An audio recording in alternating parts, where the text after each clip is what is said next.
সম্মানিত সুধীবৃন্দ, আমাদের আল্লাহ তাআলা বলছেন ওয়ালতাকুম মিনকুম উম্মাহ, তোমাদের মধ্যে একটি গ্রুপ, ফেরকা, সম্প্রদায়, একটি সংগঠন, একটি জামাত হতেই হবে যারা ইয়াদউনা ইলাল খায়র, কল্যাণের দিকে মানুষকে আহ্বান করবে।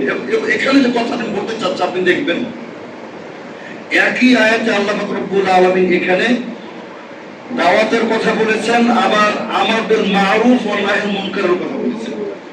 এমন আয়াত কিন্তু আপনি সচরাচর পাবেন না। এখানে একই আয়াত আল্লাহ তাআলা দাওয়াতের কথা বললেন, আল আমর বিল মারুফের কথা বললেন। দুটো কি এক না পার্থক্য আছে?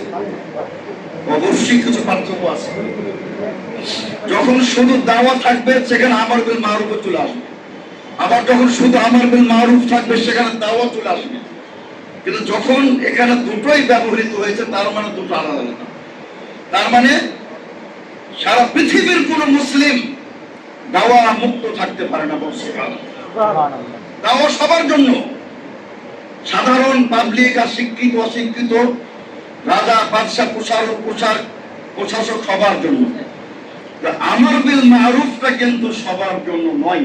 সম্মানিত সুধীবৃন্দ, আমর বিল মারুফ এটা কিন্তু আপনার অধীনস্থ যারা, সেক্ষেত্রে আপনি আমির, আদেশদাতা, নির্দেশদাতা। আপনি আপনার পরিবারের ক্ষেত্রে আমর বিল মারুফ করবেন, আপনার অধীনস্থ কর্মচারীদের ক্ষেত্রে আপনি আমর বিল মারুফ করবেন। কিন্তু আপনার যিনি বস, তাকে আপনি কিভাবে আমর বিল মারুফ করবেন? তাকে আপনি দাওয়াত দেবেন। এই পার্থক্যটা মনে রাখবেন। দাওয়া সবার জন্য। আপনার যিনি বস, রাষ্ট্রপতি যিনি, প্রধানমন্ত্রী যিনি, তাকে আপনি দাওয়াত দিতে পারবেন, কিন্তু আপনি তাকে আমর বিল মারুফ করতে পারবেন না।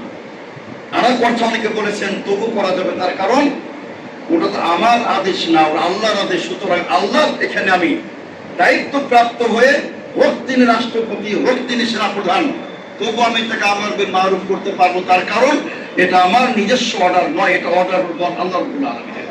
এই হচ্ছে, ওটাও ঠিক আছে। তো আল্লামা সাহেব বিন বাজ রাহমাতুল্লাহ আলাইহি তিনি একটি মূল্যবান কথা বলেছেন।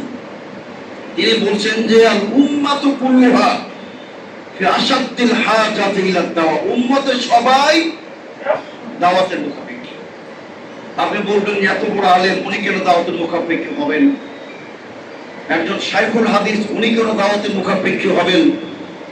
একজন ফকিহ মুজতাহিদ, উনি কোন দাওয়াতের মুখাপেক্ষী হবেন?